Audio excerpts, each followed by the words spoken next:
നമസ്കാരം, എല്ലാവർക്കും പുതിയൊരു വീഡിയോയിലേക്ക് സ്വാഗതം. ഇന്ന് നമ്മൾ തയ്യാറാക്കാൻ പോകുന്നത് ഒരു കോട്ടയം സ്റ്റൈൽ മീൻ കറിയാണ്.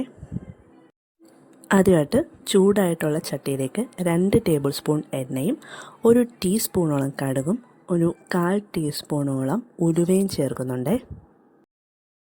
കടുകും ഉലുവയും നന്നായിട്ട് പൊട്ടി തുടങ്ങുമ്പോഴത്തേക്കും അതിലേക്ക് നമുക്ക് ഇഞ്ചിയും വെളുത്തുള്ളിയും ചേർക്കാം.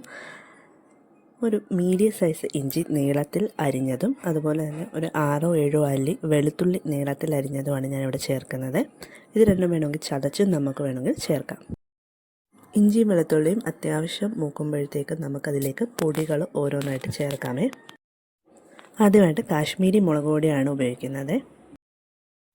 3 ടേബിൾ സ്പൂണോളം കാശ്മീരി മുളക് പൊടിയും 1/4 ടീസ്പൂൺ മഞ്ഞൾപ്പൊടിയുമാണ് ആദ്യമായിട്ട് ചേർക്കുന്നത്. തീ സിമ്മിലാക്കിയിട്ട് വേണം ഈ പൊടികളൊക്കെ ചേർക്കാൻ, അല്ലെങ്കിൽ ഇത് പെട്ടെന്ന് തന്നെ കരിഞ്ഞു പോകാൻ സാധ്യതയുണ്ട്.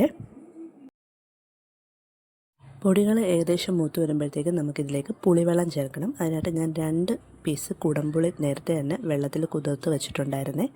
അതും അല്പം ഉപ്പും കൂടി ചേർത്ത് നന്നായിട്ട് ഇളക്കി യോജിപ്പിക്കാം. ശേഷം ഒരു 2 ഗ്ലാസ് വെള്ളവും കൂടി എക്സ്ട്രാ ഇതിൻ്റെ കൂടെ ആഡ് ചെയ്തിട്ടുണ്ട്.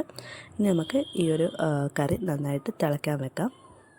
തിളച്ച് കഴിയുമ്പോഴത്തേക്ക് നമുക്ക് നേരത്തെ കഴുകി വെച്ചിരിക്കുന്ന മീൻ ഓരോന്നായിട്ട് ഇതിനകത്ത് ഇട്ട് കൊടുക്കാം. ഇത് ഏകദേശം 1/2 കിലോ കേരച്ചൂരയാണ് ഞാൻ എടുത്തിരിക്കുന്നത്. കുറച്ച് കറിവേപ്പിലയും കൂടി ഇട്ടിട്ട് നമുക്കിത് വേവിക്കാൻ വെക്കാമേ.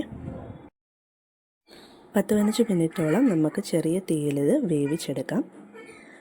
ഇനി കുറച്ച് നമുക്ക് വെളിച്ചെണ്ണ കൂടി ഇതിൻ്റെ മുകളിലേക്കൊന്ന് തൂവി കൊടുക്കാം. അപ്പോൾ നമ്മുടെ കറി ഏകദേശം റെഡി ആയിട്ടുണ്ട്.